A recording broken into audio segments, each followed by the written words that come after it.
With the Ruins release, one thing that intrigued me a lot was this Fredbear cutout we see in Mimic's hideout that leads to the Brazil ending.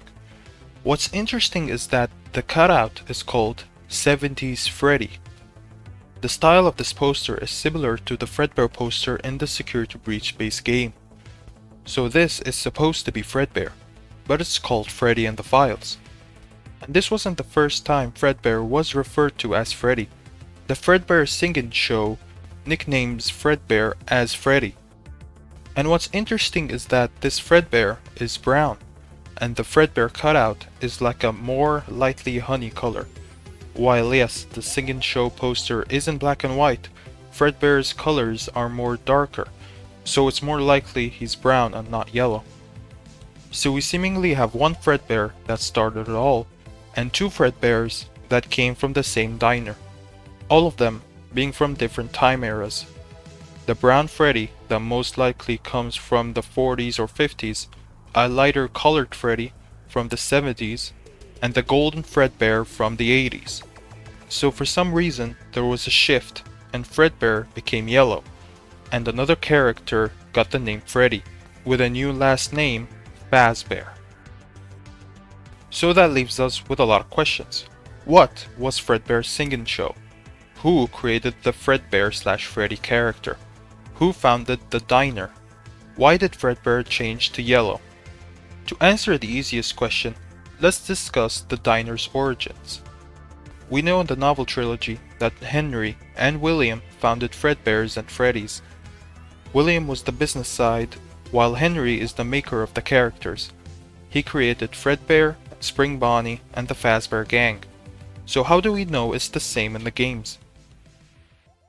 In the Ultimate Guide, we get a paragraph talking about the creators, aka Henry and William.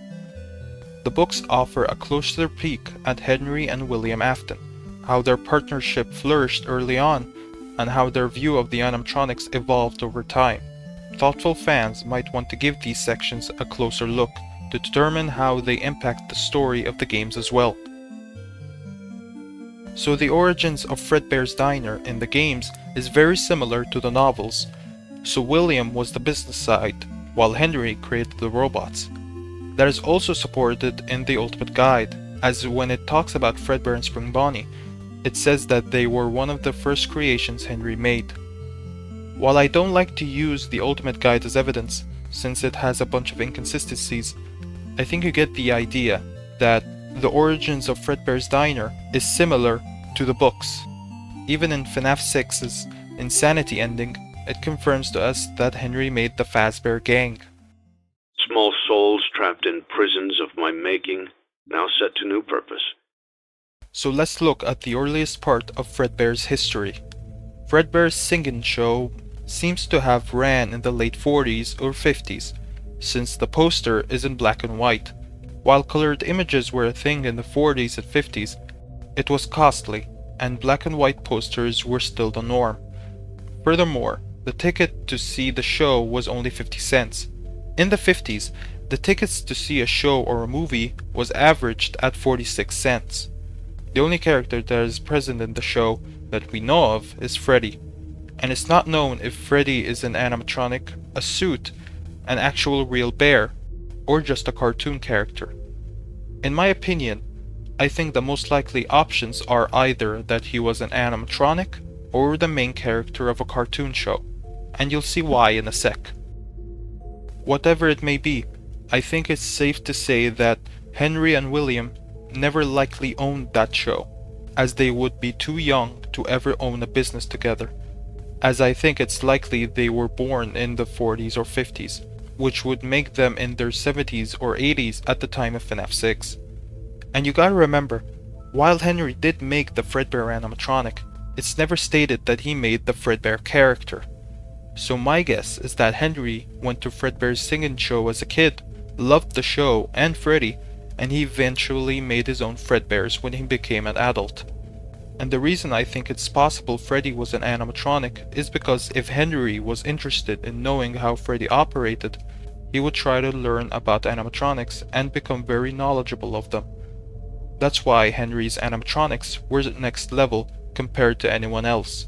He loved the craft and the characters, and he was able to bring them to life, with one of their features eventually being able to walk around during the day.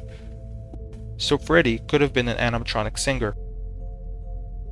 But I think the second most likely option is that the Singin show was a cartoon that was being screened in a private theater, and that would inspire Henry to make the Fredbear and Friends cartoon show.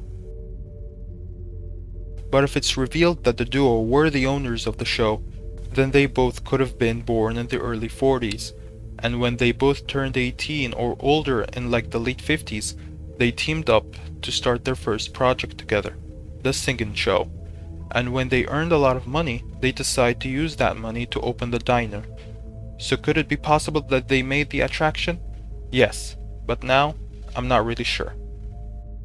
Wherever it may be, I think it's safe to say that Fredbear's Singin show was just a simple small attraction that was owned by someone we don't know maybe just yet, and that Freddy was the main character.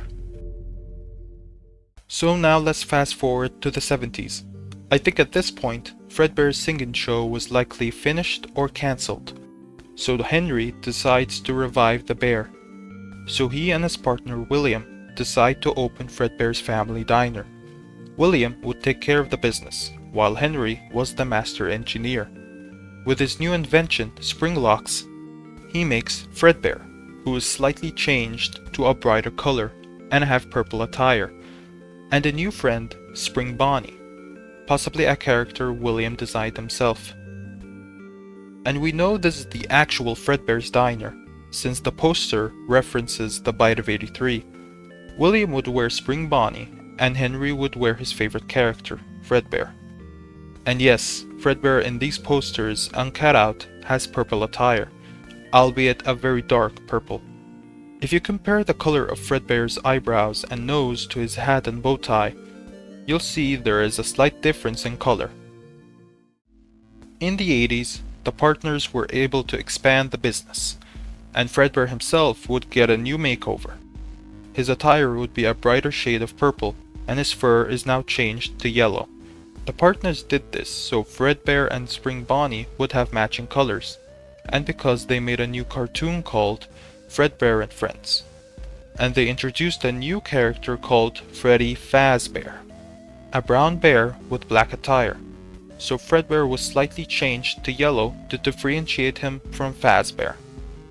And now we have reached the golden Fredbear we all know. And that is how I think Fredbear's history goes. So if you enjoyed this video, please like, subscribe, all that jazz, and I'll see you on the flip side.